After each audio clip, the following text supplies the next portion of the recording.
नमस्कार दोस्तों, OCN network में आपका स्वागत है। मैं हूं ओमकार चौधरी।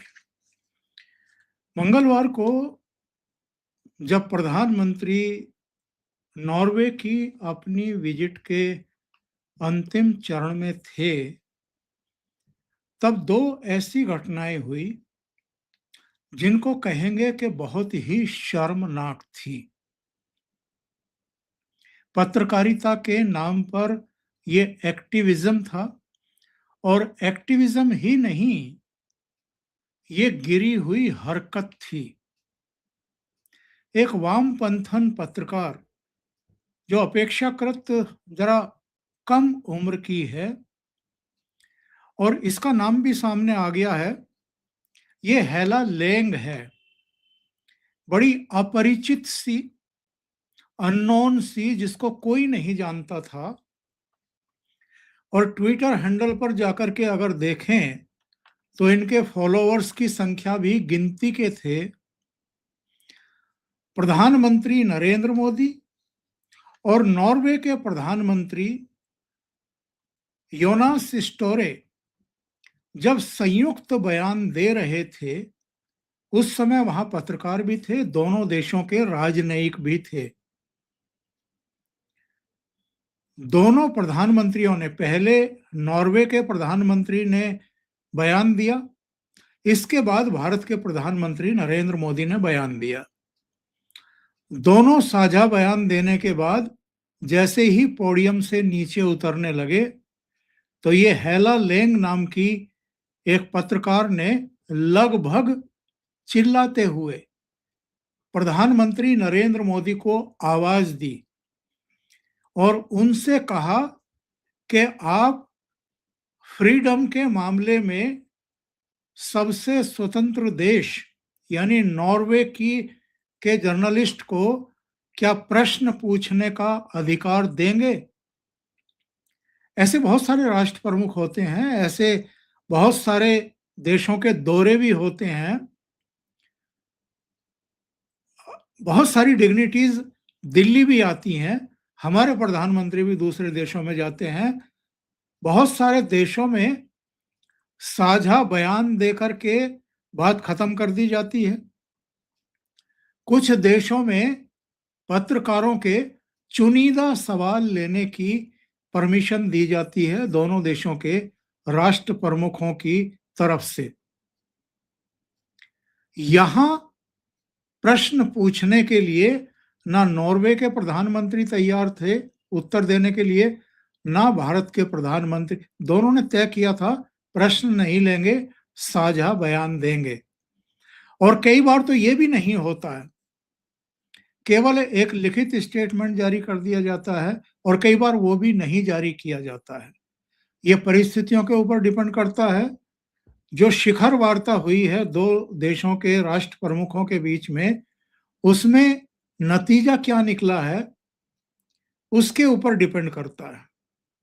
लेकिन यहां प्रधानमंत्री को पीछे से इस एक्टिविस्ट पत्रकार ने, जो वामपंथी विचारधारा से ओतप्रोत है, जिसकी पूरी बायोग्राफी भी अब आ गई है, इसके कारनामे भी आ गए हैं, उसने पीछे से आवाज दी। प्रधानमंत्री को ना सुनना था, ना ही वो पलट करके उन्होंने देखा, और वो वहां से चले गए। दोनों देशों के प्रधानमंत्री चले गए। इसके बाद हमारे विदेश मंत्रालय ने उस पत्रकार से संपर्क स्थापित किया, और विदेश विभाग के सचिव और हमारे विदेश विभाग के प्रवक्ता रणधीर जायसवाल की जो प्रेस ब्रीफिंग होने वाली थी, उस पत्रकार को उस प्रेस ब्रीफिंग में आने के लिए आमंत्रण दिया गया और कहा गया कि आप वहां आकर के प्रश्न पूछ सकती हैं। ये पत्रकार वहां मौजूद थी, कुछ और पत्रकार वहां थे। ब्रीफिंग शुरू हुई और माइक इस पत्रकार के हाथ में दिया गया, हेला लेंग के। 3 सवाल उसने पूछे। पहला सवाल था कि भारत में मानव अधिकारों का हनन किया जाता है, उस पर आपका क्या कहना है? दूसरा प्रश्न था, अल्पसंख्यकों पर वहां पर अत्याचार होते हैं, उनके साथ उपेक्षापूर्ण व्यवहार होता है। तीसरा, भारत के प्रधानमंत्री कठिन प्रश्न क्यों नहीं लेते हैं? कठिन प्रश्नों का सामना कब करेंगे? इन तीनों सवालों से आप समझ सकते हैं कि उसके दिमाग में क्या भरा हुआ था और ये चीजें कहाँ से आती हैं, कहाँ से ठूंसी जाती हैं और कौन से तत्व हैं, कौन सा वर्ग है जो भारत के बारे में इस तरह की छवि गढ़ता है, अंतरराष्ट्रीय स्तर पर भी और भारत के भीतर भी। जब से नरेंद्र मोदी प्रधानमंत्री बने हैं देश के 2014 मई 26 से, तब से यहां भी जो इकोसिस्टम का हिस्सा है, सो कॉल्ड पत्रकार हैं, जो इनमें से बहुत सारे चेहरे कभी अलग-अलग चैनलों में प्राइम टाइम में प्रोग्राम दिया करते थे।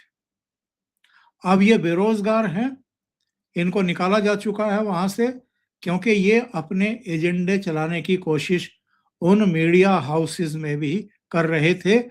उनकी टीआरपी गिरी, नतीजा ये निकला कि इनको धकिया करके, बल्कि लात मार करके निकाला गया। अब वो अपना फ्रस्ट्रेशन अलग-अलग यूट्यूब चैनलों पर निकालते हैं, इस सरकार के बारे में भी, राज्यों में भी जहां-जहां भारतीय जनता पार्टी के मुख्यमंत्री हैं, उनके खिलाफ भी, और प्रधानमंत्री नरेंद्र मोदी के खिलाफ तो इनकी अदावत 2001-2 से चली आ रही है, जब उनको अटल बिहारी वाजपेयी ने गुजरात का मुख्यमंत्री बना करके भेजा था, उस जलजले के बाद, भूकंप के बाद। और जो गुजरात में भीषण दंगा हुआ था गोधरा कांड के बाद, उसके बाद से तो कांग्रेस, वामपंथियों, उनके पूरे इकोसिस्टम के निशाने पर प्रधानमंत्री नरेंद्र मोदी ही हैं। उन्होंने न केवल भारत के भीतर उनको बदनाम करने की कोशिश की, उनके माथे पर गुजरात दंगों का कलंक चस्पा करने की बार-बार कोशिश की, बल्कि विदेशों में भी उनको बदनाम करने में कोई कसर बाकी नहीं छोड़ी।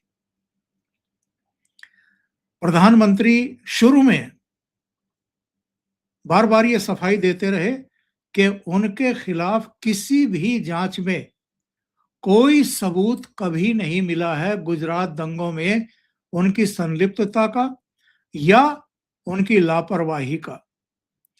जब जो कार्रवाई होनी थी तब कार्रवाई की गई है, यहां तक कि सेना को भी जितना जल्दी हो सकता था दंगों को नियंत्रित करने के लिए बुला लिया गया था।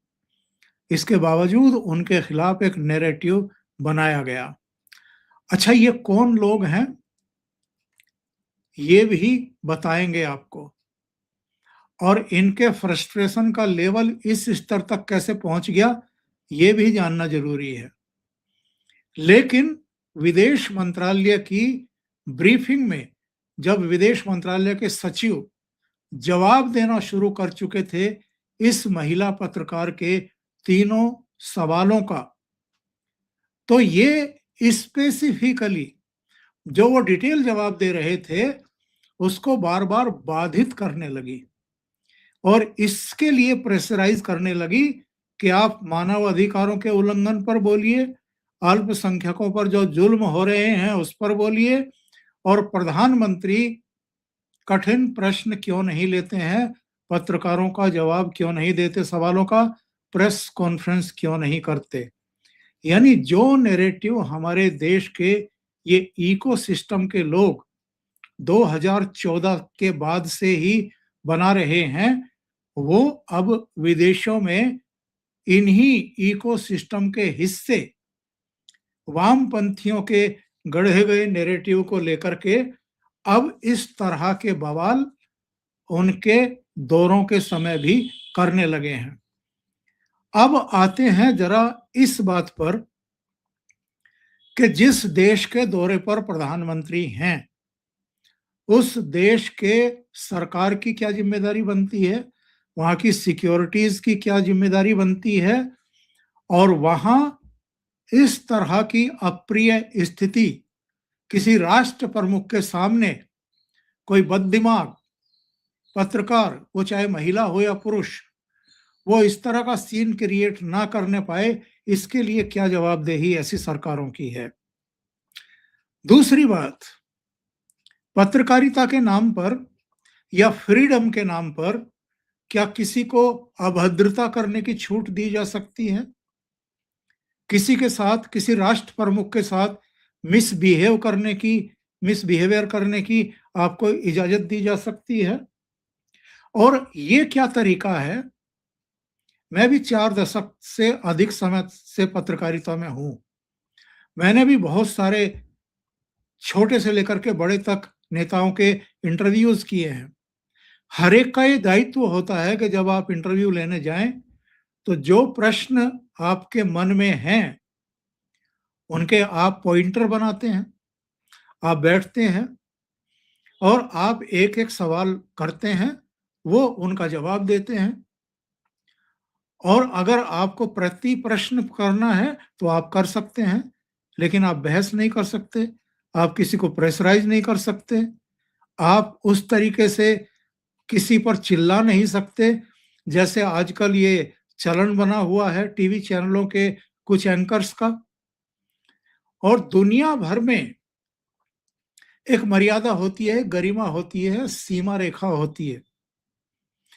उन सीमा रेखाओं को, गरिमा को, मर्यादा को अगर कोई लांघ रहा है और डेलिबरेटली, जैसे जो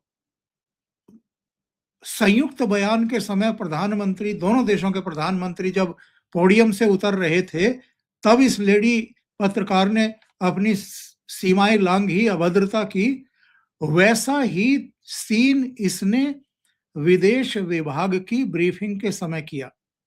जब हमारे विदेश विभाग के सचिव जवाब देने लगे, तो वो लगातार उनको टोक रही थी, प्रेशराइज कर रही थी, और जब वो अपनी बात रखने लगे और उन्होंने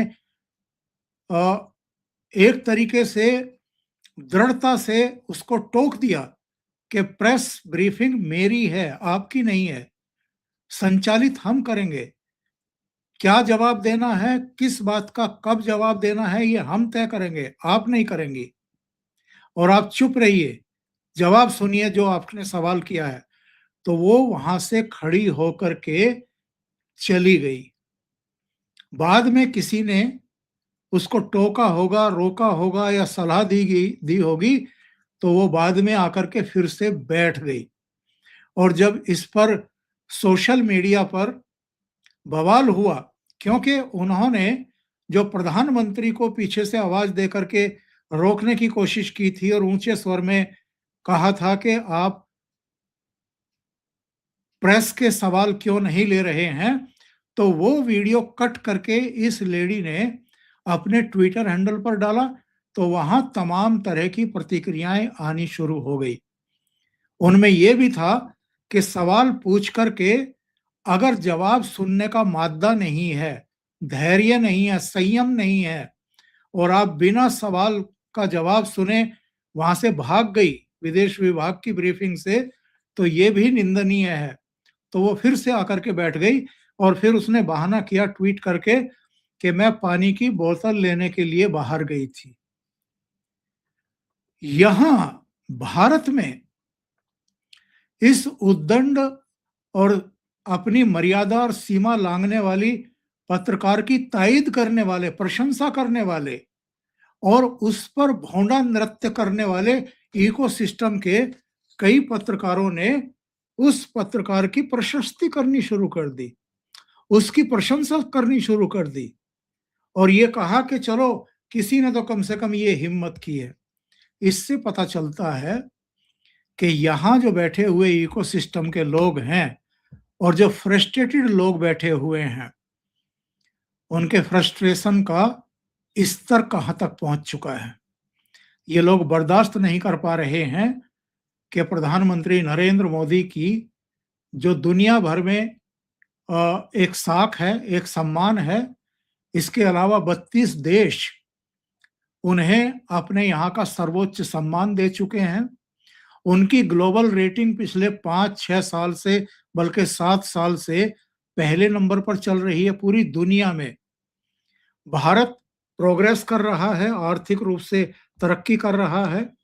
इंफ्रास्ट्रक्चर के मोर्चे पर देख लीजिए, लोगों के जीवन स्तर के मामले में देख लीजिए, ये सब चीजें इनसे बर्दाश्त नहीं। और पॉलिटिकली जिस तरह की साजिशें राज्य दर राज्य चुनाव के समय भारतीय जनता पार्टी और उनके खिलाफ की जाती हैं, रची जाती हैं, वो न केवल विफल हो रही हैं, बल्कि भारतीय जनता पार्टी और एनडीए की 22 राज्यों में सरकारें बन गई हैं। तो इनके फ्रस्ट्रेशन के बहुत सारे आयाम हैं, बहुत सारी वजहें हैं जो यहां भी निकलती हैं और बाहर वाले इकोसिस्टम में भी हम निकलते हुए देखते हैं। पार्लियामेंट को क्यों रोका जाता है, क्यों बाधित किया जाता है, और ये राहुल गांधी क्यों दुष्प्रचार करते हैं कि मुझे पार्लियामेंट में बोलने नहीं दिया जाता? ये नैरेटिव बनाने की कोशिश क्यों होती है? क्या उनको वाकई बोलने नहीं दिया जाता, या जब उनको बोलने का मौका मिलता है तो वो न केवल अपना भाषण पूरा करते हैं, बल्कि भाषण के आखिर में कुछ ऐसी कंट्रोवर्शियल चीजें कहना शुरू कर देते हैं कि स्पीकर को उन्हें रोकना पड़ता है और बताना पड़ता है कि आप इस तरह की बातें ऑन रिकॉर्ड सदन के पटल पर नहीं कह सकते। और जब उनको रोका जाता है तो वो जानबूझ करके इस तरह का नैरेटिव पूरी दुनिया में फैलाते हैं। और इसी को ये पूरा इकोसिस्टम, जिनमें ये लेडी भी शामिल है, हेला लेंग, ऐसे लोग पूरी दुनिया में फैलाते हैं कि साहब भारत में तो फ्रीडम स्पीच का जो लेवल है वो 157 है। ये तय कौन करता है? वो तय यही करते हैं नॉर्वे, जो ठेकेदार बना हुआ है पूरी दुनिया में फ्रीडम ऑफ स्पीच का और स्वतंत्रता का। लेकिन वहां भी, अमेरिका में भी, यूरोपियन कंट्रीज में भी जो नस्ल भेद है और जो तमाम तरह की दूसरी प्रॉब्लम्स हैं मानव अधिकारों की, मौलिक अधिकारों की, वो किसी से अब छिपी नहीं है। ये सोशल मीडिया का जमाना है, बहुत अधिक समय तक कोई चीजों को छिपा करके नहीं रख सकता है। तो अभी के लिए इतना ही। बहुत बहुत धन्यवाद। अगर आपको ये चैनल और इसके कंटेंट पसंद आ रहे हैं तो लाइक करें, कमेंट करें, वीडियो को शेयर भी करें। अभी तक अगर आपने ये चैनल सब्सक्राइब नहीं किया है तो सब्सक्राइब कर लें, साथ में लगे बेल आइकॉन को दबा दें। और अभी तक अगर आपने ये चैनल सब्सक्राइब नहीं किया है तो सब्सक्राइब भी कर लें। बहुत बहुत धन्यवाद। नमस्कार।